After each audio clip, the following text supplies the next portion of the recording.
Hey guys, how's it going today? All right, it is time for another recipe. This is one that I had promised recently to actually a viewer who had commented. It's something I had said I was going to do, and then I said, yeah, I'm going to get it done now. So this is my taco style lentils and rice recipe. Now this is slightly modified. However, I am going to give credit where credit is due. This is something that I found probably 15 years ago from a blogger back, I don't know, I won't say when the internet was still new, but it wasn't quite the place that it is now. I did just take a look to make sure that her site still exists, and it does, which is really exciting. It is set up very different than when I used to use it, because it's been several years. So I had to do some hunting to make sure everything was still there. Anyhow, if you guys want to find this and other recipes, I highly recommend. In fact, if anybody happens to be able to comment on one of her things and says, hey, come check out Black Hills Mommy's video, go over to the Hillbilly Housewife and check it out. She has got some amazing recipes, and this came back at a time when I was first learning how to use dry beans and lentils and all of that stuff. So her recipes were a godsend at that point. Now I've modified certain things. So first thing I'm gonna say is the primary ingredients. We've got our rice, we've got our lentils, and we've got a group of seasonings. Now, instead of the seasonings, you can use the packets of taco seasoning. Perfectly fine to do that. Another thing that I have done on occasion is go ahead and mix in a can or two of tomato sauce. Now, I'm not doing that today. It's not what the original recipe calls for. Like I said, you guys modify this however you want to. Now, another thing I'm gonna say, based on how the recipe is written, I always struggled getting the lentils and the rice to fully cook. I am not a big fan of al dente rice or lentils, and I actually found that our kids and even friends ate it better when I cooked this. Guys, it sounds horrible, but basically cook it down to mush. It's gonna more so resemble refried beans, but the taste is a little different. Oh, I just realized I forgot one ingredient too. I need to grab my better than bouillon beef, or you can use beef stock. That is something that, in fact, I'm glancing, is not in the original recipe, but I found that when I add beef stock instead of water, it adds enough of that flavor that most people don't realize it's not even meat. So let me go ahead, I'm gonna grab that really quick. Another quick tip too, make sure that you guys are rinsing your lentils, or at least checking to see if they've been pre-rinsed. That is something that I didn't always know. I didn't know some did and some didn't. So I got off the first package, which I think had. So I've got to rinse my lentils really quick, and then I'm gonna show you everything as I add it. Okay guys, so while I'm waiting for my water to finish heating, and that's heating because that's what you mix your better than bouillon with. Now I'm gonna say I use the Glass Pampered Chef batter bowls. They really work great because they've got a handle and a pour spout for a lot of this kind of stuff. I own two of them, I use them constantly. Anyhow, the recipe itself calls for 8 cups worth of liquid. Now I am doubling the recipe. I will tell you that without doubling the recipe, this is still plenty for a large family. Leftovers are a little bit less. I like to double it, and then we actually have enough left over for another entire meal.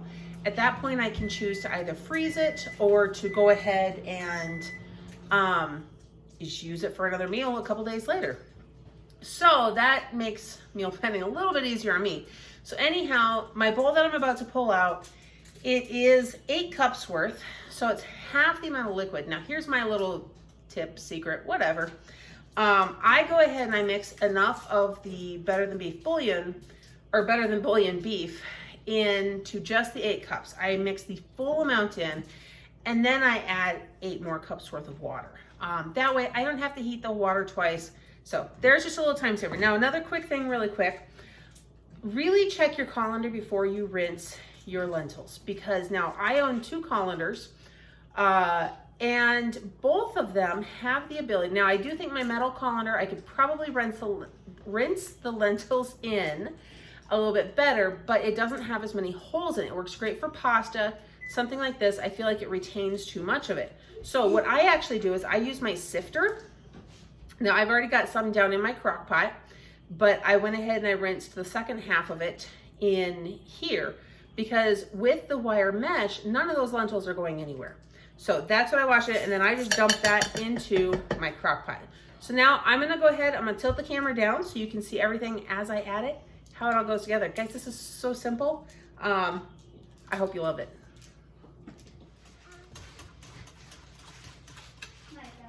Okay guys, so the original recipe calls for 1.5 cups of lentils and 1.5 cups of rice. You're gonna do a 50-50 mix between the two. Since I'm doubling, I have 3 cups worth of rinsed lentils in here. I'm going to add 3 cups worth of rice. Now my measuring cup goes up to 2, so I'm gonna go ahead and grab 1 more cup here.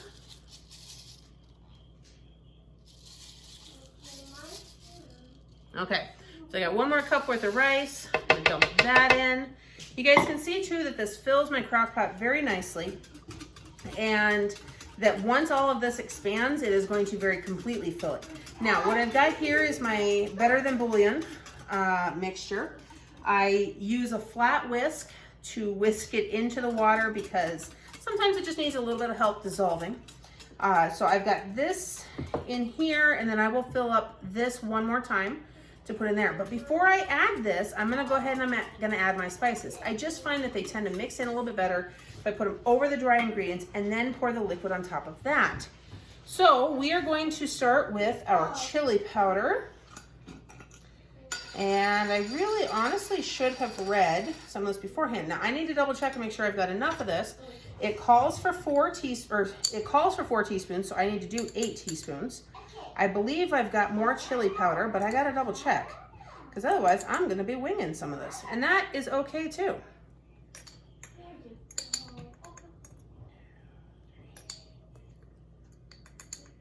Ooh, guys, this is gonna be close.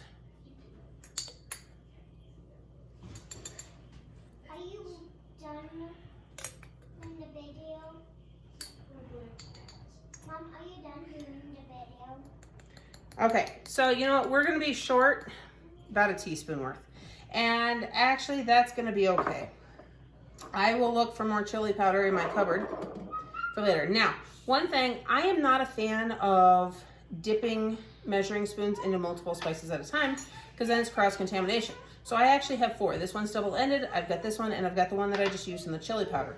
So we're gonna go ahead and we're gonna move on to the cumin, which calls for 2 teaspoons, well, it calls for 1, so I need to add 2.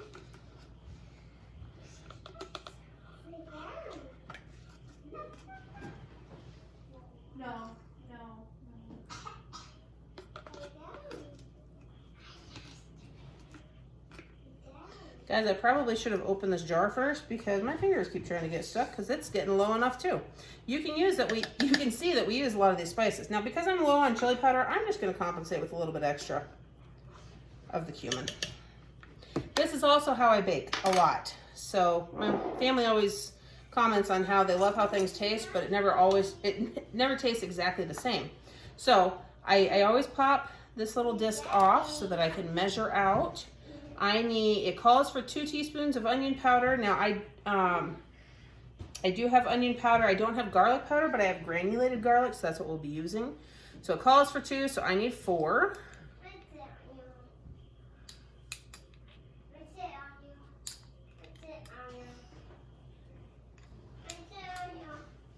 You can probably hear my 3-year-old in the background. He's talking to one of his big sisters.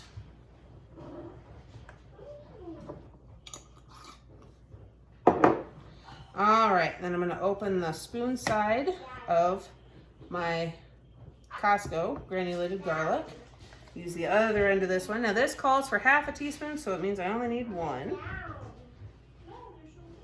All right, so I'm sure you guys can see all of that sitting in there together. I'm gonna go ahead and I'm going to pour in the first 8 cups worth of liquid. Now, guys, always hold the bottom of your bowl over it because as you can see, it's gonna run down the side of it and you're gonna lose liquid all over your counter if you're not careful. So let me fill this really quick so I can add the rest of it. All right, here's the water. I'm gonna add that in.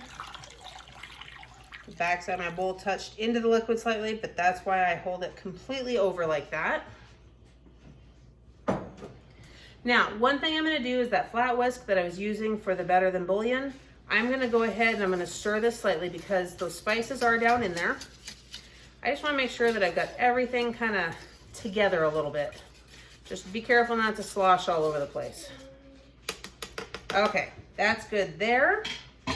Now, let me bring the camera around so you can see the settings on my crock pot. Okay guys, from this angle you get to see a couple other little secrets too, including my recipe binder, where this particular recipe is actually written on a piece of frog notepaper that I had 15 years ago when I did all of this. You can also see my giant Tupperware bowl that I store the rice in. That is an even larger Tupperware bowl that we made puppy chow last night, and that's in there. And then a counter full of stuff. The green container is my lentils. We've got some mangoes, my salad spinner. So yeah, this is what average life looks like for me. Okay, then we've also got our cord that dangles up, because that is how I cook things on my island. Okay, so we're gonna go ahead and we're gonna turn this, I run into this every time. Okay, we're gonna hit mode. This is gonna cook on low. I am, let's see here, it is 10:20 now. I want this to be done for dinner about 5:36, 6 o'clock. Yeah, so we're gonna go ahead. I'm just gonna let it cook for the 8 hours that it automatically started at low. I will check this around 5 and stir it, and I will show you guys what it looks like then. And then when it's fully done. Okay guys, so it is about 5:20. As you can see, there is an hour and 5 minutes left. However, this is looking pretty well done. Whew, that steamed up my camera there. Sorry about that.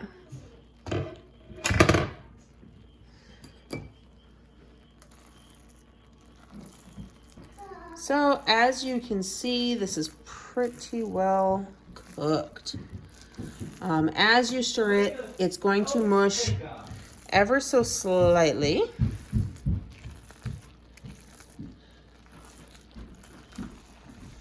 But there it is. Now, like I said before, you can add a can of tomato sauce, well, or 2 or 3, given the amount.